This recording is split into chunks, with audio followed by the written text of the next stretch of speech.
Well, a new documentary about Whitney Houston is apparently adding tragic details to the story of the singer's troubled life. The documentary claims that as a child, Whitney suffered abuse by someone in her own family. People think it's so damn easy, and it's not. Don't walk away from me. All of the things coming at her, she just wanted to escape the pressure. I have nothing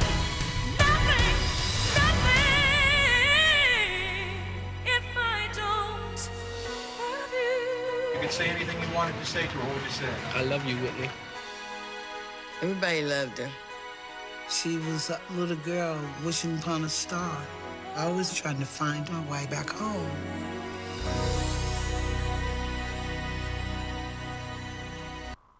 That's a new documentary about Whitney Houston, which is apparently adding tragic details to the story of the singer's troubled life. As we saw there, an excerpt from it, the documentary claims that as a child, Whitney suffered abuse by someone in her own family. Well, for more on this story, let's turn to Arise News correspondent Jessica White. I mean, Jessica, what's the story behind this? What's all the hype about?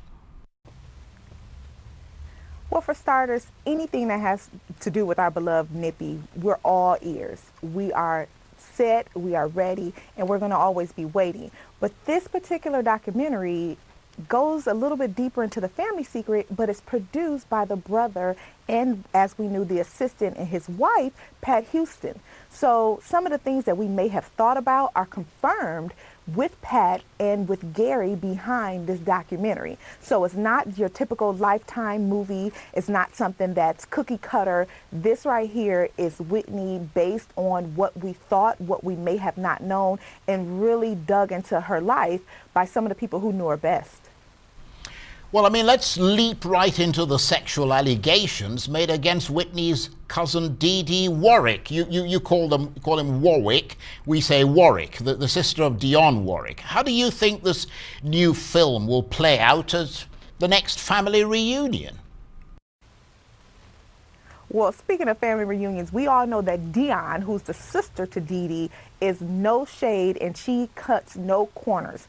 Dionne tells it like it is, and she's known to be the spitfire of the family. So the fact that her sister is now being alleged to have molested not only just Whitney, but her brother as well in their young adolescent ages is going to really rock the family. But one of the most important people who's going to be affected by this is Cece Houston, who we still know is still alive. Now, Whitney never told Cece about these allegations. She never knew anything about that because, once again, Dionne, her sister, they all were a part of a family, a singing family. So Cece had a group growing up that Dionne and her sister were on tour with. And these are one of the things that the assistant to Whitney, when she brings it to light, pretty much said that they think some of these allegations, some of these sexual molestations happened while on tour. So that's going to break Cissy's heart. But it's something that needed to be told because this can help shed some light into some of Whitney's own deep dark secrets that we never knew why she acted out, or maybe why the drug happened.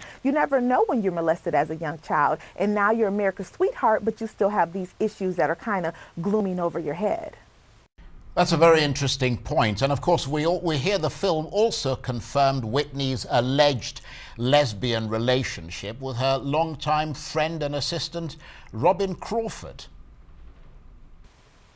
Yes.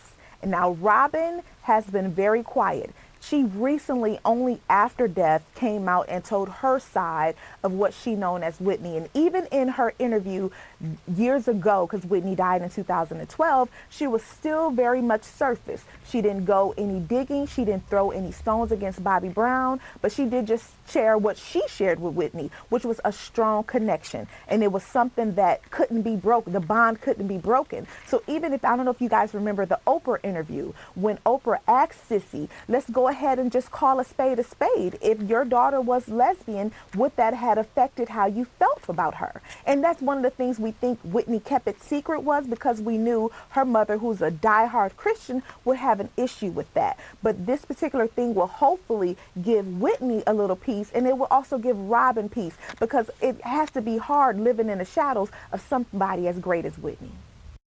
I suppose there's no denying who Whitney Houston was and what a prodigious talent she was as an artist. I mean, but do you think this film will shed light on who she was as a person? Absolutely. And I think that's one of the things that I want everyone to take away from it is who she was as Whitney, as a person, because everyone has stones that are unthrown and everyone has secrets and skeletons that are in our closet. And that's some of the things as an iconic figure you have to deal with every day. Your real versus your reality.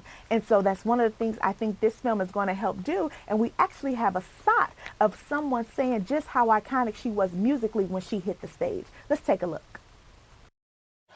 There was Lena Horne, there's Dionne Warwick, but if the mantle is to pass to somebody who's got an incredible range of talent, but guts and soul, it will be Whitney Houston, in my opinion.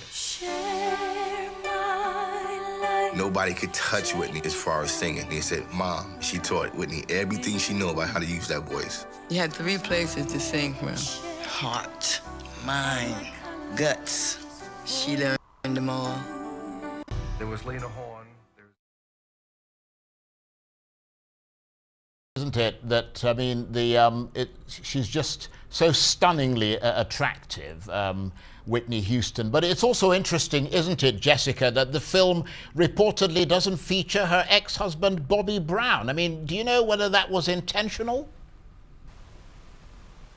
I believe so. As we know, Bobby is currently filming his own made-for-TV story. And we just seen the New Edition movie, which was about a few years ago with BET. So now that Bobby Brown is having his own documentary of sorts being filmed, it's his own way of clearing the air and saying, I am Bobby Brown, and I was who I was before Whitney, and I'm still who I am after Whitney. It's kind of, I think it was very intentional that they did not include him on this documentary, just to get his own sense and things of, you know, as far as how he felt about Nippy. But I will say that Bobby Brown has been reported friends of Pat and Gary Houston. There's no bad blood between them. So we just think they probably said, well, we know you're doing your own thing. We're going to do this one. So this comes in theaters in the summer, and then Bobby Brown's story airs in the fall on BET. And Jessica, we understand that the film hits theaters in July later this year. I mean, I assume you've got your ticket. I'll be looking for mine as well. Absolutely. We're going to have all the watch parties. We're going to get everyone together. We may have a little karaoke sing-along night before and after the movie. So we just encourage everyone to go. But one thing, we want to come with a clean slate, no judgment zone. And we just want to see the film as it was, just as the director wanted to put it through, and just as the producers, her family, want us to take away from this iconic film, which is Whitney. Jessica, thanks very much indeed. Jessica White there, Arise News correspondent, talking to me live from New York.